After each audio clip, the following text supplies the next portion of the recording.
ariko hanze aha hari abaryi.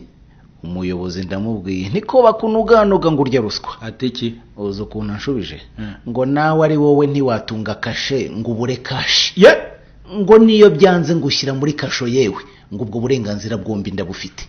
ubwo se birangiriye aho? Umfasha ndiherereye mpamagara ku muvunyi mbabwira ko mbonye indiri ya ruswa.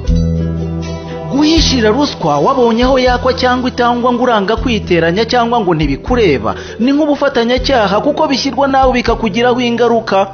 Abo banyabyaha uhishira ejo bazarya ruswa banyereza umushinga cyangwa bawukore nabi usange bakuvukije amahirwe ku iterambere.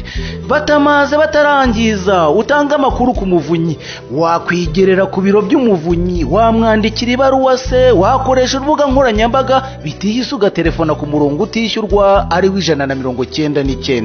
Ntuzagire impungenge kandi kuko uzagirirwa ibanga, yewe unabishatse si ngombwa kuvuga amazina yawe. Ubu butumwa ni ubw'urwego rw'umuvunyi.